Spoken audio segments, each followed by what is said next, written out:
A great evening, everyone. Welcome to Prime Business with me, Pius Kojo Baka. A look now at our stories. Partner at PwC Ghana, Abeku Jankwansa, has called for the urgent review of the current VAT system to encourage compliance. His comments follow a report by the Ministry of Finance on Ghana's value-added tax system, which showed that many businesses above the threshold of the tax do not register. Speaking to Joy Business, Abeku Jankwansa said the current VAT structure is problematic, hence the need to revise it to rope in more businesses into the tax net. Ghana's VAT system, without shying away from it, is problematic. I mean, it's a secret that is known to everybody. So I don't even know whether you need to call it a secret. Our VAT regime needs an urgent review, and therefore I wasn't surprised that our previous presidential candidates both called for a review of the VAT. The medium-term revenue strategy, which we are all looking at now, also calls for a quick review of the VAT. So the VAT ought to be looked at to encourage compliance and ensure that it is businesses that we want in the net that is actually the businesses that we are finding in the net. Because I'm sure the revenue looks at the cost of collections and they would not spend their time really going after small businesses, because that is not what VAT is actually meant to do. Otherwise, one would say, should we now go after those in traffic because the person may be reaching 200,000 a year? I don't think that is the effort that this nation wants to commit to those persons. So my call will be, let's ensure that a value that was 200,000 almost 10 years ago is not the same value today. The International Monetary Fund has revealed that it will continue discussions with government in the coming weeks on the economy. This was after it concluded a 5-day working visit on the economy and the 2025 budget. The IMF, in a statement, also revealed that the visit afforded them an opportunity to take stock of progress made by Ghana in meeting some key commitments under the fund program. The fund announced that all these developments will be factored into the fourth review that will be undertaken in April this year.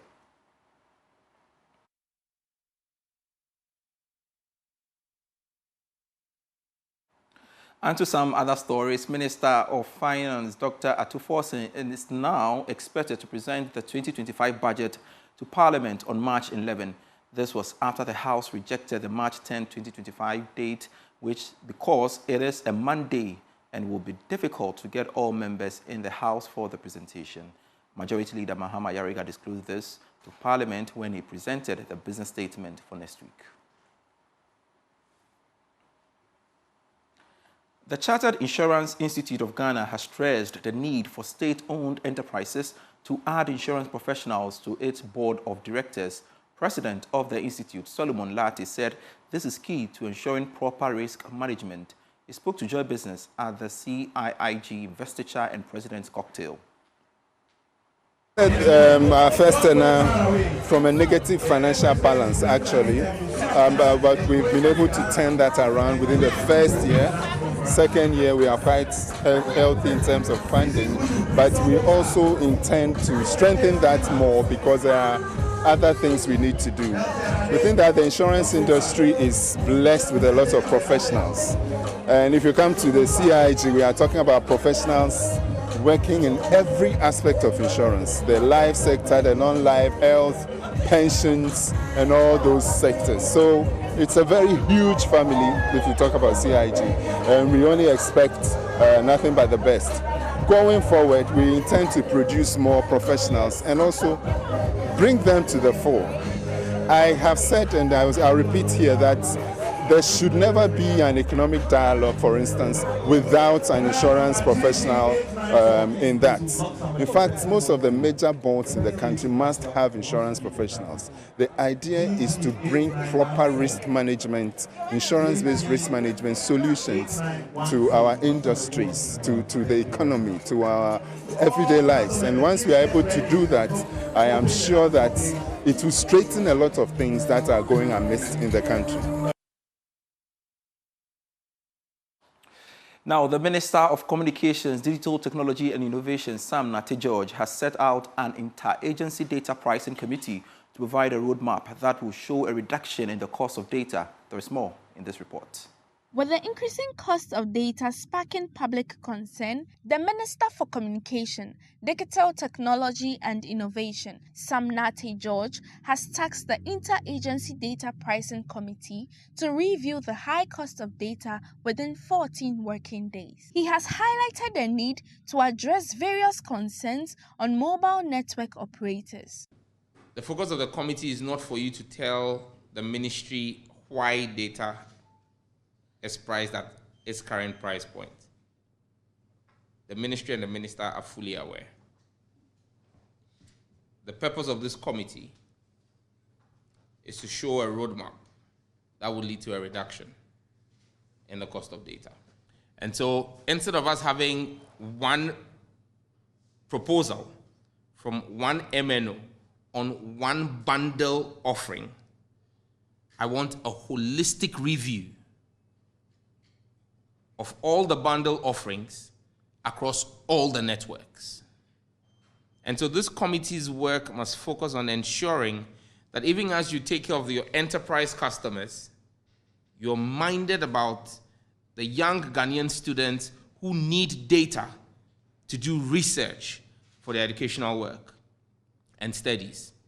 The content producers, the young men and women we've not been able to, as a country, provide with an 8-to-5 job. Chief Executive of the Chamber of Telecommunications, Engineer King Ashigbe, emphasized the importance and commitment of the committee. Mr. Minister, this is a great committee to bring.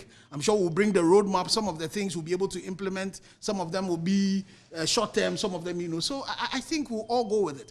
And the last one also is even for us as consumers, because the way we consume data contributes to the cost of it. The fact that you don't have most of our servers sitting here, and for basic services that we have to do, we don't use our internal system, but we have to go onto the international gateways. All of those things contribute to the cost of data. President of NUCS Ghana, Daniel Butchie, expressed his gratitude to the ministry's concern for the good of the students' body and the youth at large. And it's a major issue because whenever you have to meet deadlines and the rest, and you have to do your work, you have to do research, you have to find information, submit assignments, online lectures, and the rest, and you are out of data. You have to find data and make sure that you do these things. And so it's something that I took personal interest in. So when the time came for nomination, I decided to make time myself. Because if the minister himself is assembling all these people to come in, then I should also make time and be part and represent the 12.5 million Ghanaians today. Country Coordinator of Equip Ghana, Bernard Kwam, is urging businesses and leaders of institutions to enhance their leadership principles to ensure continuity and growth. According to him, leadership challenges stand as a major cause of failure to most businesses. He spoke to Joy Business ahead of the West Africa Sub-Regional Leadership Expo. In one of the speeches of Dr. John C. Maxwell, he says it so profoundly, and I see a lot of people even using it. He says that everything rises and falls on leadership. Yeah, we can attribute the fact of business failure and struggles maybe to a lot of external factors, but at the core of it is leadership. So one of the many things that leaders are going to learn, especially connected to the team, we carefully took the team first things first. You've seen a lot of leaders are doing second things first, and that's why they are not able to make any kind of impact. So if your leaders are not able to sit down, know what it's very important and can make their company good, and not only just putting it down, but trying to manage and make sure that they do it, we're definitely going to have the, how do we call it, the results that we want. We should know that there are two things. Activity is not accomplishment. A lot of businesses are doing a lot of activities, and yet they are not reaching their goal because they are not timing exactly what is most important for them. So this year or this edition is calling all leaders and businesses to begin to understand where or what is very key and important and put all their energy and time into achieving that. So a lot of conferences and workshops are going on every now and then. but we are looking at people who are ready and hungry for a change in their society. First of all, in their personal life, and therefore radiating from there to the other places. We've also seen that there are a lot of struggles and seemingly limited resources and things around. It's because we've not been able to open ourselves to explore or appreciate other avenues. So it also seeing that leaders that are going to come are going to have the opportunity to have what we call possibilities, new ideas, fresh starts, and maybe more connections and network, especially within the sub-region. Now, the role of the private sector in Ghana's quest to achieve 10% renewable energy, the energy mix, is considered crucial. Only owned Ghanaian company LMI Holdings has embarked on a journey to build a 1,000 megawatt solar power plant at Dawa Industrial Park here in the Greater Accra region. Chief Executive Officer of LMI Holdings, Kojo Eduhini, disclosed this to Joy Business after signing a $100 million loan agreement with the International Finance Corporation at Tema Free Zone Enclave. There is more from Kwame Yanka. Having successfully built Africa's largest rooftop solar project, which produces 16.8 megawatts of power at the Tema Free Zone Enclave, LMI is expected to execute the 1,000 megawatt project in phases. The first 100 megawatts will be completed before December 1, 2026. Group Chief Executive Officer of LMI Holdings, Kojo Eduhini, believes the project can significantly improve the country's carbon footprint, making Dawa City eco-friendly. Per the company's schedule, the first 200 megawatts will be ready by mid-2028, and the third 100 megawatts will be under construction due to power demand in the enclave. We're really doing technology transfer, so we're going to be teaming up with the contractors building. Post the 200 megawatts, we want to do everything ourselves in country, but we look beyond the power we're generating. We look at the job we're going to create beyond that. You know, with this solar, what we're doing, starting March this year, we are reducing the cost of power in the Dawa enclave by 10%, and that in itself should create extra jobs. Okay, so having the power creates the jobs, reducing the tariff creates the job, and so many other things. So it has a knock-on effect on job creation. IFC Regional Director for Central and Anglophone West Africa, Dalia Khalifa, lauded the Energy Ministry for Ghana's roadmap towards renewable energy and expressed confidence in LMI as a partner. It means that there are jobs that are being created. It means that there are industrial capacities that are being enabled with power that is cheaper than other sources of energy. And that means Ghana is getting ahead of the game. It's beating its competitors because it's providing the enabling environment with affordable energy for industrial capacities to grow and develop. And that, of course, is another thing to celebrate. But for me and for IFC, what we're really here to celebrate is the number of jobs that this will create, the number of households this will stand up, the number of lives and livelihoods it will impact. Putting Ghana at the forefront of the industrial base in Western Africa and growing to reach markets across the world is what projects like this are putting in place. Director for Renewable Energy at the Energy Ministry, Seth Mahu, says, considering the country's goal of achieving 1,400 megawatts of installed capacity by 2030, LMI's solar project is significant. Where it's becoming so stringent because of the fact that we want to go green. And countries that are not able to go green will find it difficult to sell their products in much bigger markets. We will ensure that we are able to remove most of the regulatory barriers that are preventing similar models to happen in this country. We will ensure that we make the regulatory regime so flexible such that companies like LMI, Enclave, etc. can do distribution and also go into production of energy to support economic development in the country. Meanwhile, General Manager for LMI Utilities, Engineer Matthew Sedo Akate, tells Joy Business the company has completed feasibility studies. The project, which will be carried out in phases at the Dawa Industrial Enclave, is expected to drive down the cost of power, provide jobs, among other benefits. This has been Kwame Yanka for Joy Business. Away from Kwame Yanka, Electroland Ghana Limited, a leader in electronic home appliances, has rewarded its loyal customers with various gadgets as part of Chadie Kesia promo campaign. The rewards fulfilling the company's promise to its valued customers saw winners receiving home appliances such as television sets, gas stoves, refrigerators, among others. Here's a report. The Achadia Kesia promo, which began in October 2024, culminated in over 50 winners receiving their prizes on February 14, 2025, Valentine's Day edition, bringing the total number of winners to 2,000. The promo, overseen by the National Lotteries Authority through the Caritas Lottery platform, was attended by several Electroland brand ambassadors. Joy Business spoke with some of the winners who expressed their excitement. I was called last week that I've won 2 items, which the items are the food processor and water heater.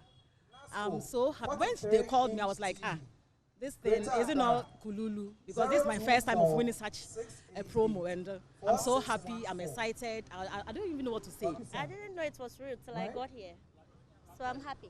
The air conditioner I bought, the 2.5 horsepower, it's very cold, and what I would say is they should come over and patronize Electroland. I bought NASCO items. So. Head of Marketing and Media Relations, Adiza Ibrahim, emphasized the importance of recognizing customers through promotions as they play a vital role in the company's success. It means that it is with the backing and the support of customers. So these are they are the pivot of our business. They are the pivot of the success of Samsung, the success of TCL Media and NASCO in Ghana. Once they are supporting us and we are thriving, then we are also encouraged to give back to them. So until like I mentioned, until stock lasts, and it is very impossible that our stock will finish. So it is forever. It is a relationship, a long-lasting relationship we have with our customers. So it is unending. Let's see how people celebrated their vows day. And while many Valentine's Day revelers spent the season dining and making merry with their partners, nursing mothers at the Ejisu Government Hospital in Kumasi could not hide their excitement as they joined millions across the world to mark the day. Emmanuel Braikweku reports. It was a colorful morning at the Ejisu Government Hospital as the Pidato Foundation joined mothers and staff at the health facility to mark this year's Valentine's Day. As part of its core responsibilities, Pidato Foundation marked its annual donation aimed at bringing joy and love to the mothers and health workers. The foundation donated items including toiletries to the ward and nursing mothers. Gertrude Ajaman is the board chair of the foundation. Today being Valentine's Day, it's a day that we get to show love to our dear ones, and we here at Pidato Foundation found that what better way to show love than to show it to our mothers who have just brought in their babies into this world. Being a mother is a wonderful blessing, and we just want to also give back to the vulnerable in society, and we decided to give out to mothers. But we believe in giving back to the society. It's something that we've been doing every year, and definitely we're going to continue as time goes on, just to give back to society, just to give an impact and to let people know that indeed we do care. Nurse in charge at the maternity unit of the hospital, Grace Osei, says the gesture would support mothers without essential materials to aid their delivery. Yeah. So this gift hamper will help them to care for their babies. It has, relieved them from excessive thinking what to use on their babies. And today being Valentine's Day, I'm really happy. And the mothers too, you can see from their faces, they are also equally happy that they've received such a gift from Pidato Foundation. The foundation also supported the medical bills of some nursing mothers with arrears at the facility. Because this is my first time I'm experiences and Japan. For Joy News, my name is Emmanuel Braikweku. Meanwhile, some hotel managers say business has been booming. Ralph Ayite is a general manager, Coconut Grove Regency Hotel, and has been speaking to Joy Business. Demand has picked up overall in Ghana as a hospitality destination. Thankfully, we've had a very good, peaceful election, and it's all seemed to have simmered down. So people are very comfortable moving around freely and sharing love, especially on this day. I must say that it's a very good experience for people, especially those who may be visiting new attractions, especially in Accra. You have new attractions that have come up, and of course, all over the country. I'll give an example of our hotel in Elmina, which is a Coconut Grove Beach Resort, that now has a very, very world-class restaurant directly on the beach overlooking the sea. And if you move around, you realize that people have set up, new restaurants. The car rentals have upped their business. We have more flights coming into Ghana. So overall, I would say that the Black Star experience, which has been promised to Ghana, is really working. In the spirit of Valentine's Day, I would like to express my love to you out there for watching Prime Business. Great for serving you. I am Pius Kojo Baka. Prime Sports is next. Do have a lovely weekend.